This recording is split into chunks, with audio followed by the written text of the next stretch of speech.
Dobrý deň, zdravím všetkých pestovateľov nielen exotických rastlín. Dnes si ukážeme, ako jednoducho zakoreniť alebo rozmnožiť figovník. Figovník veľmi dobre zakoreňuje, takže je to rastlina veľmi vhodná aj pre začínajúcich pestovateľov, ktorí chcú si rozmnožiť vlastnoručne rastlinky. Odrezky, ktoré použijeme na rozmnožovanie, odoberáme počas vegetačného pokoja, to znamená v zime, koncom januára, februári, možno začiatkom marca. Vtedy, keď figovník nemá listy.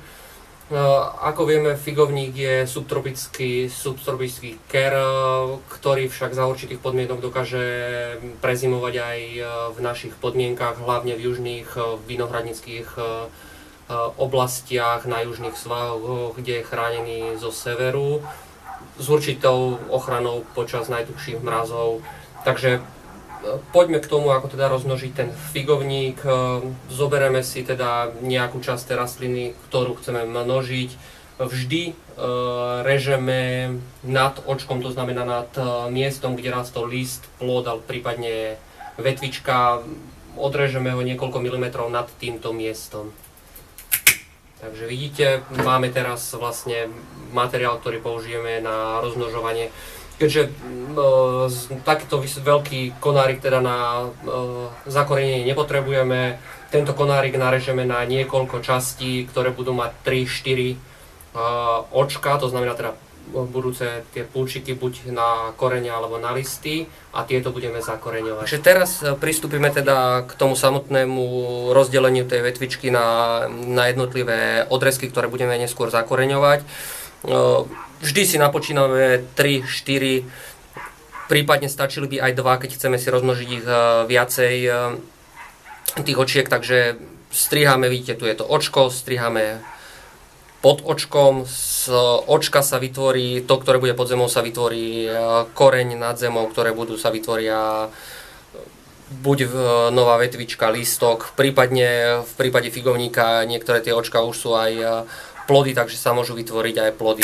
Vidíte, je to veľmi jednoduché, zase si narátame 1, 2, 3 zhruba očka, ktoré použijeme na rozmnožovanie.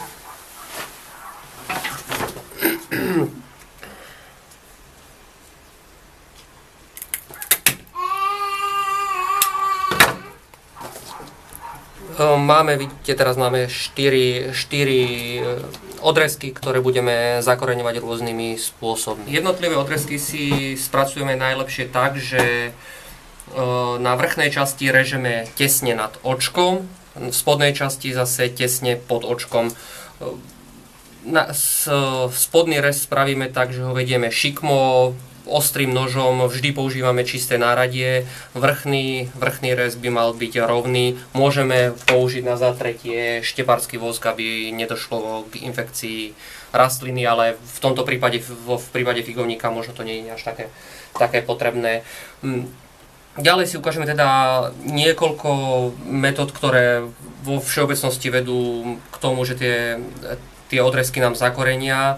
Najjednoduchšou metódou je použitie len pohára s vodou. Odrezok takto pripravený ponoríme do pohárika s vodou a necháme zakoreniť. Je to najjednoduchší spôsob. Vidíme vlastne, že či sa nám tie korienky tvoria. Keď sa začnú korienky tvoriť, počkáme, nech narastú, nech zmohutnejú. Potom to sa stane v priebehu niekoľkých týždňov, keď sú korienky už dostatočne vyvinuté.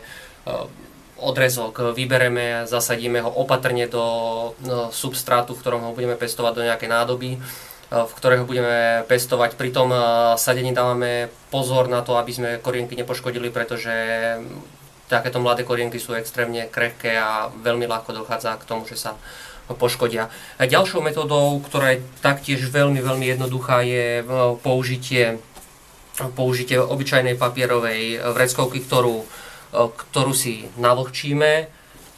Odrezok, ktorý takto ideme pestovať, spodnú časť teda zabalíme do tohoto vlhkého obrusku a takýto odrezok dáme do mikrotového sáčka, prípadne do takéhoto sáčka vlastne s tým zipsovým uzatváraním zavrieme a umiestnime niekde do tepla, kde časom zakorení, uvidíte, že začnú korienky vyrastať zo spodnej časti. Rovnako ako v predchádzajúcej metóde, po vytvorení korienkov v priebehu niekoľkých týždňov a po ich zväčšení zasadíme odrezok zase do substrátu. Zase opakujem, že treba dávať pozor, aby sa tie korienky nepoškodili. Trochu, nechcem povedať, že komplikovanejšou metodou, ale ktorá chce viac práce, je zakorenenie buď v substráte, alebo v perlite. Na zakoreňovanie použijeme najlepšie nejaké takéto prípravok, vlastne sterilný, buď takýto perlit, prípadne lignocel, to sú kokosové vlákna, vlastne, ktoré keď zriedime s vodou, tak vlastne nám vytvoria to pestovateľské médium, v ktorom ten odrezok zakorení. Jednou metodou, ktorú si dnes teda ukážeme, ako figovník rozmnožiť, je zakorenenie v nejakom substráte, prípadne nejakom médiu. V našom prípade použijeme perlit, to je nejaký extrudovaný materiál, veľmi odľahčený, ktorý dokáže držať vodu.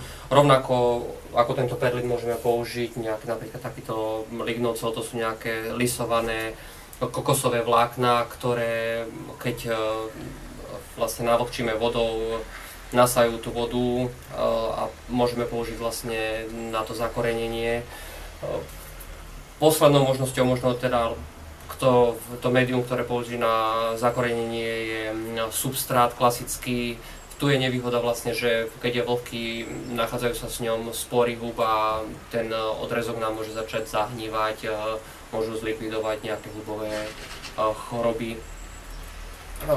Výhodné je ešte možno použiť kombináciu nejakého substrátu na výseva množenie spolu s týmto perlitom, ktorý tú zmes odľahčí.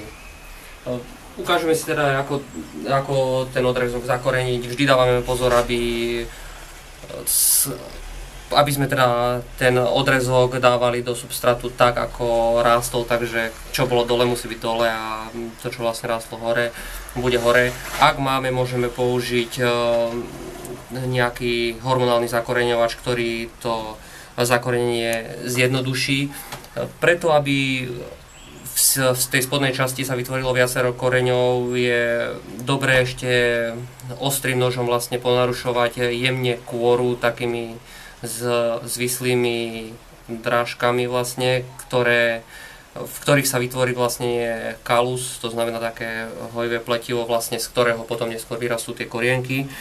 Takže máme teda spodok toho odrezku, dáme takto do toho koreňového, do toho hormonálneho zakoreňovača, oklepeme, vložíme do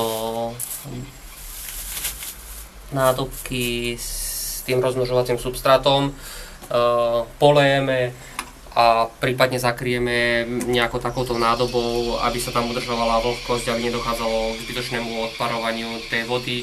Občas to vetráme, aby nedochádzalo k zahnívaniu, aby sa tam nezačali tvoriť plesne a ten odrezok nám nesplesnel. Ak máme celý, teda tu vidíte, máme vlastne v nádobe len jednu rastlinku zakrytú touto PET fľašou. Ak by sme chceli zakoreňovať viacero odrezkov, môžeme použiť napríklad takýto mini skleníček. Výhoda je to, že ako vidíte, môžeme tu napíchať viacero tých odrezkov, zakryjeme, jednoducho si tu regulujeme vlhkosť, vlastne vyvetráme to s tým, že otvoríme si tieto otvory. Ďalej sa staráme len tak, že občas vetráme, aby sa nevytvorili teda tie plesne. V tomto prípade, keď máme priesvitnú nádobku, vidíme, keď sa nám vytvoria korene, keď je koreňov viacej, opatrne teda ten zakorenený odrezok vybereme a presadíme ho do pestovateľského substrátu, kde budeme následne ten figovník pestovať. To bolo niekoľko veľmi jednoduchých spôsobov, ako si zakoreniť alebo rozmnožiť figovník. Samozrejme, tieto spôsoby vegetatívneho rozmnožovania, zakoreňovania tých odrezkov platia nielen pre figovník, ale aj pre iné rastliny, ktoré sú ochotné zakoreniť.